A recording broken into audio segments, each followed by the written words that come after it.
Well, good morning, everybody. Aaron Nagler here with Cheesehead TV, coming to you live with your Packers Daily Chat. It's Wednesday. That means the Packers will be back on the practice field later today. We'll also hear from Mrs. Aaron Rodgers, David Bakhtiari, and Devontae Adams. Always an exciting day when you hear from star players of the green and gold. But more importantly, you get to hear from you fine folks in the comments section, in the chat. Good morning. Good morning to everybody. Chris Dorsey, good morning. How are you? Hope you're doing well.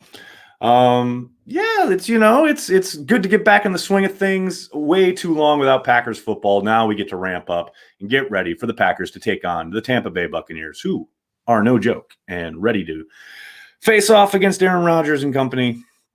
Always good to see everybody piling in. What's up? How we all doing? Morning, Nags. How are you today in the construction zone? Yeah, you're going to hear lots of construction underneath, outside. My landlord's out there yelling at people. There's planes overhead. I'm right by LaGuardia. It's not a quiet environment, but you know what? We're going to power through, Pogs. That's what we're going to do. We're going to power through. Joey, good morning. Hey, I hope your coffee is well. And a shout out to Big D for saying coffee sucks. You suck. All right? Coffee is the bomb. Thebomb.com. Won't hear anything else. Tennessee looks really strong. Yeah, Matt. They're no joke, man. They're coming up, week 16 on the Packers schedule? Who knows what these two teams will look like by then, but yeah, they certainly look good. Helps that they got a couple weeks off and the NFL bent over backwards to make sure they could play without any repercussions for their stupidity. But yeah, they look good. Job well done. And, all this shit from their players playing fucking victim after the game. Shut the fuck up. Are you kidding me right now?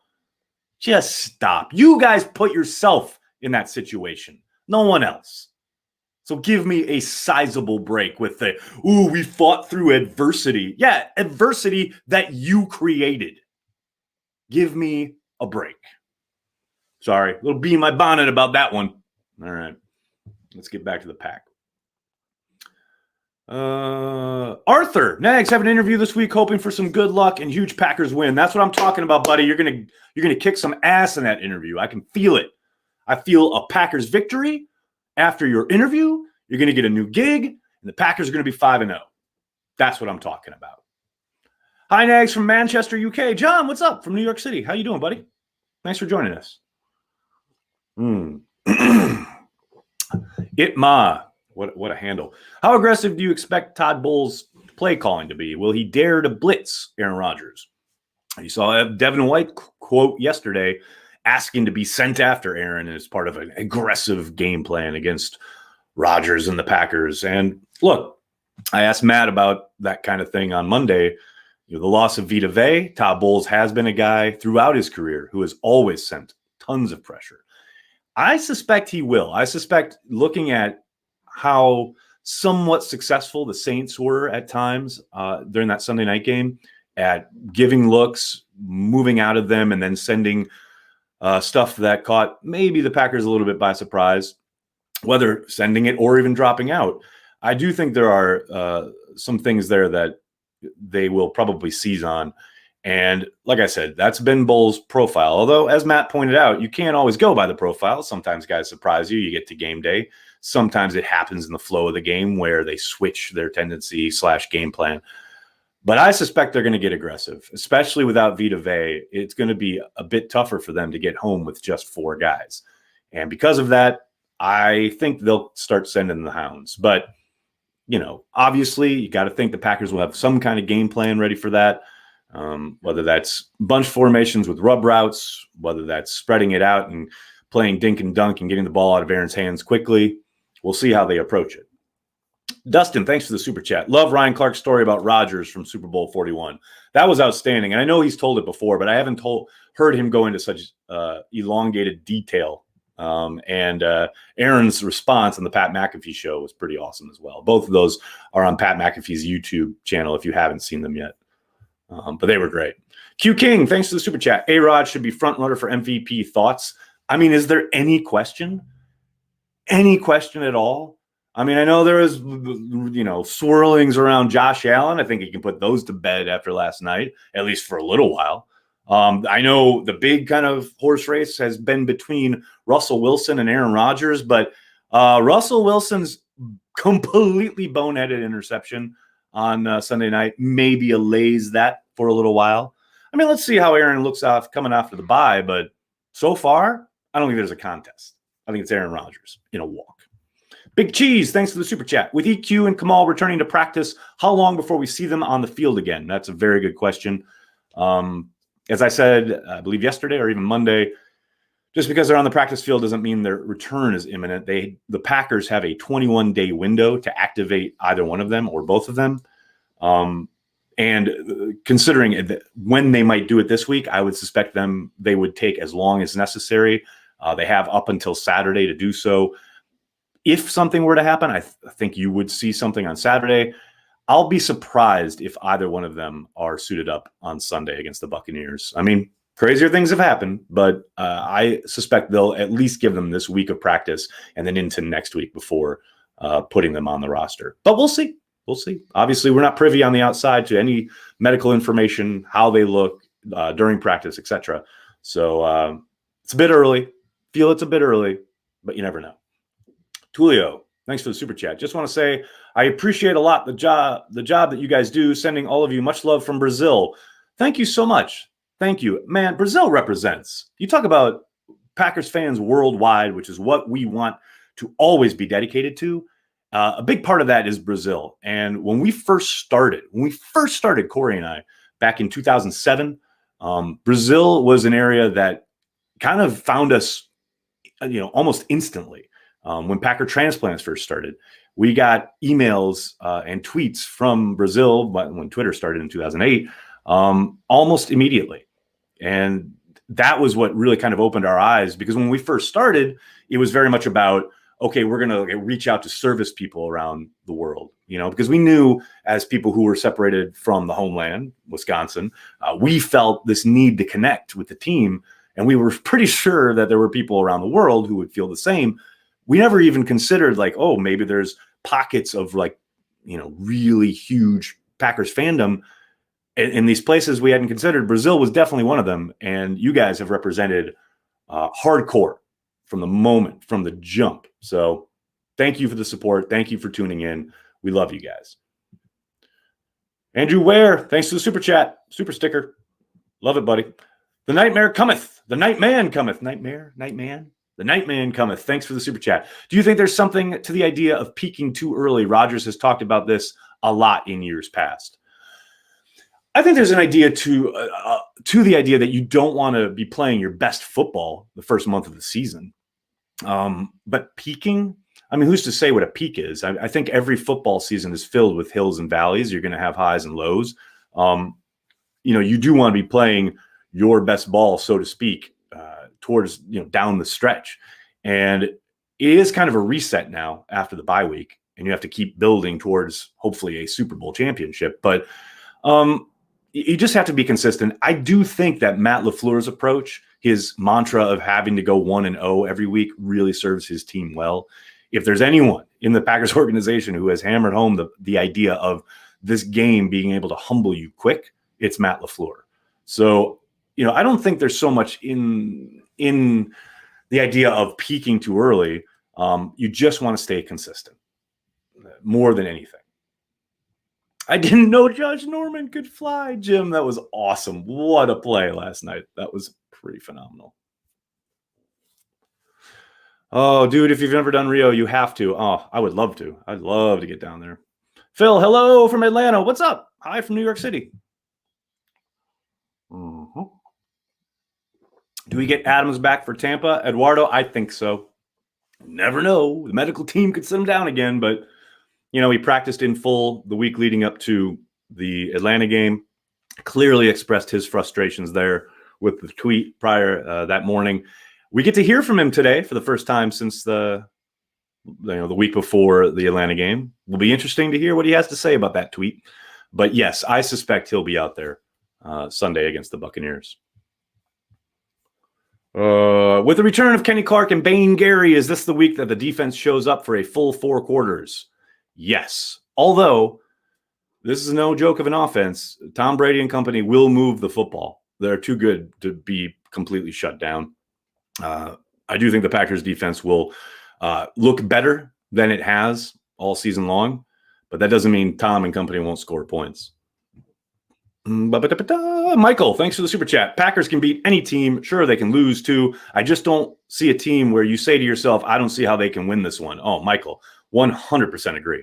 There is not a team on the schedule that should worry Packers fans, that Packers fans should circle and go, oh my gosh, this is going to be such a test. Every week is a test in the NFL. I think the Packers have the tool to pass every single one of them. No question about it. Jamal Williams is the GOAT, the GOAT! What's up, Big B? Can a player win league MVP and Super Bowl MVP in the same season, Nags? Yes. Will Aaron Rodgers do it? We'll see. Got those. Grimy, thanks to the super chat. I'm hoping Jair gets at least 2 picks this game. It's funny, every week we hear about people feeling it in their bones that Jair is going to get a pick 6. Maybe this is the week. It'd be great to watch him pick off Tom. I'll tell you that. Patrick has been shedding linemen, picking blitz. Dustin? The order of your wording here is somewhat confusing. But yes, Lucas Patrick has been playing well. There is that great shot of him from the Monday night game picking up a blitz and knocking a guy off course and giving Rodgers just enough time to hit MVS on that comeback to the left side. That was a great play. Big Cheese, thanks for the super chat. You think this will be the new norm for Big Bob Tonyan getting involved a lot, or is it just a week-to-week depending on the opponent? Well, I mean, I don't think we're going to see a 3-touchdown game again anytime soon, but I do think he is going to be a regular part of the offense. There's a reason that coming into this week he was leading the league, or tied for the league, I think it was, in touchdown receptions. I think he'll continue to be involved. I think, like I said, I don't think he'll be a focal point, but he's definitely a complimentary piece. And you have to suspect teams are going to pay Devontae Adams a whole hell of a lot of attention. And when they do, that should open up things for Tonyan, especially over the middle. What else we got? Bo, thank you for the super chat. The Bears are the most fraudulent 4-1 team in the NFL. Go Packers and the Bears. Also the Vikings and the Eagles for good measure, and Detroit. Bo was like typing it out. It was like, yeah, and this team, and fuck that team. Fuck that team too. I love it. All right, now, seriously, though, we can't sit here as Packers fans and look at, all the shit that got talked about the Packers when they were 13-3 last year and decry the national media and PFF for calling the Packers fraudulent, and then turn around and apply the same thing to the Bears now. The 4-1 is what they are. As Bill Parcells famously said, you are what your record says you are. And currently, they are 4-1, but that's an important word. Currently, a lot of ball game left. Are the Packers going 16-0, turning into a real possibility now? All right, slow down. Let's watch them beat the Buccaneers first. How much are you looking forward to seeing Tom yelling at his teammates when the Packers seal the deal with a fourth quarter INT? Oh, it's going to be beautiful, man. Matt, thank you for the super chat. I totally forgot about the new playoff format. Can you go over the changes? 2 additional teams, and only the number 1 seed gets a bye, as opposed to the past X number of decades where the number 1 and number 2 seeds both got a bye. Now only the number 1 seed gets a bye, which makes that number 1 seed all the more important. And hey, who knows as far as when it's going to start, because if they keep having to push things because of COVID, a week 18 is a very real possibility at this point. So, and I know everyone's excited because, hey, the Tennessee Titans finally played a game, but hey, man, another outbreak on another team. And now that bye weeks have begun, it's going to be harder and harder for the NFL to move things around without creating a week 18. So lots to go in that regard. If the Packers had a mascot, what would it be? Corey Banke. Not even a question. The Florida Heat, though, Packers don't do well down there very often. Gary, what they've done in the past means absolutely nothing. 0. The past is not prologue into how this Packers team will handle the Heat. And also, the Packers have handled it well and poorly. They've psyched themselves up and gotten kind of crazy with it. look no further than Mike Sherman having those cooling things like inserted in like tubes into the guys' outfits, blah, blah, blah. Like that was overkill. But we've also seen them go down there on a short week in the heat and beat up on teams. We also saw them go down there week one with Mike McCarthy in 2016 in like 90 degrees or whatever it was in Jacksonville, where Pete Doherty and I basically sweated our faces off doing a Facebook Live before the gig, and they beat up on the Jaguars. So, I don't think that means much of anything.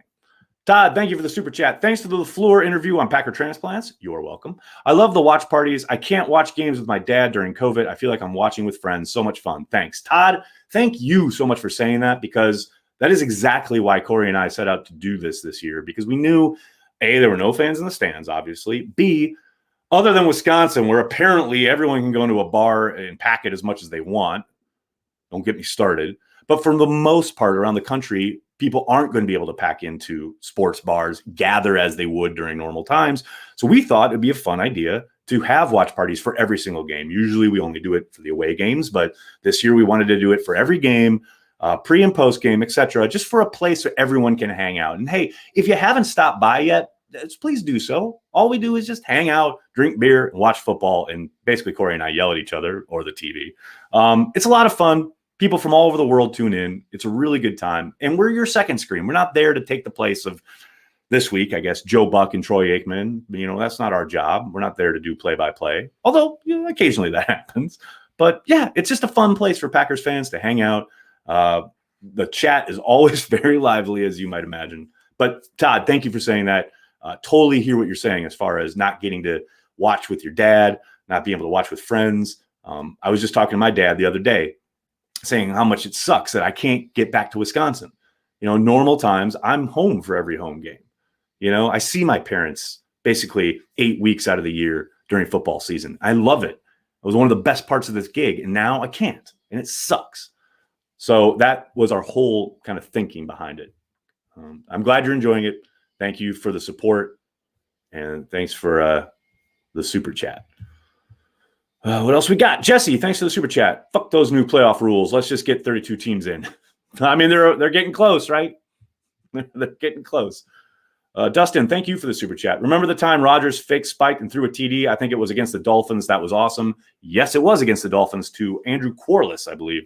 That was an amazing play. Oh, also in the Florida Heat that they reportedly can't handle. Jeezy Baby 43. What a handle. Jeezy Baby 43. Someone put that on a t-shirt. You ever drink Moscow Mules? Yes. What a weird question. Yes. Love me a Moscow Mule, but traditionally only in a copper cup. Come on. Got to do it right, man. Any chance the Packers make a move at the trade deadline? And then you put LOL. I think you know the answer here, sir. Yeah, it's unlikely, but it doesn't mean it's impossible. As I said on Twitter last week, though, if they want to make a move, they got to start doing the legwork now. The calls have to be made now because, the deadline is 20 days away now at this point, and it's going to take at least 6 days to get anyone from outside the building into the building because of the new COVID protocols. And then all of a sudden you're down to, 14 days, etc. Get that guy in the building, whoever it might be, whoever your target is, as soon as possible. So we'll see. I tend to doubt it, but it's not an impossibility. Make sure I got a couple here. Eric, thank you for the super chat. What are your thoughts about letting Bakhtiari walk in free agency, shifting Jenkins to left tackle and Runyon to left guard to create cap space to sign a combination of Lindsley, Jones, Williams, King? Whoo, a lot going on there, Eric. Is it a possibility to let Bakhtiari walk? Yes. No question about it. Specifically to sign Lindsley, Jones, Williams, King, or a combination of, I don't know if it's that kind of trade-off, but it definitely would open up possibilities cap-wise. I suspect they're going to get him signed, probably before free agency opens up. I don't think it's a last-minute thing. I think it's an end-of-the-year thing, much like we saw with Devontae Adams and Corey Linsley a couple years ago. But yeah, I don't know, man. It's tantalizing, the idea of, yes, you can move Jenkins to left tackle. We've certainly seen he can play right tackle. But I don't know. There's a lot of ball game left in that regard. We'll see how the year plays out. Bakhtiari's clearly, he knows his worth, and he wants to get paid. Are the Packers the team that's going to be able to do that? I suspect yes, because the whole reason they didn't go hog wild in free agency this past offseason is because they knew they had a lot of mouths to feed. They've checked the box on Kenny Clark. Dave Bakhtiari, I suspect, is next. Then we'll see what they do with Jones and company. But yeah, is that a possibility, Eric? 100% yes. Do I think they go that route? I doubt it, but we'll see how it plays out. Chris, thanks for the super chat. Damn it, Nag. Shout out to my mom and dad in Wapaka from here in Fargo. Hey, man. Shout out to all our parents, man. This fucking pandemic sucks. We all know that. We can quibble and argue, as we are wont to do online, about how we have handled it as a nation. But beside all that, it has just really sucked not being able to travel, not being able to see your friends and family. So, man, Chris, I hear you, dude. Shout out to mom and dad, always. Brian, thank you for the super chat. I look forward to Packer TDs during Cheesehead TV watch parties to hear Nags yell, "What's up?" to whoever gets the TD. Wait, are you saying I'm predictable? It's possible. I don't know. I don't know what you're saying. I don't know what you're talking about. I can't wait. That's what I do, man. What are you going to do? Hey, I get excited. You know, come on. Give me a break. Nuclear Family, thank you for the super chat. Do you think a transition to Jordan Love could affect contract talks with Adams, Bakhtiari, etc.? No. It ain't show friends, it's show business, and everybody knows that. And the idea that they're going potentially from Aaron Rodgers someday to Jordan Love will have little to no effect on negotiations. The money's green regardless of who's at quarterback.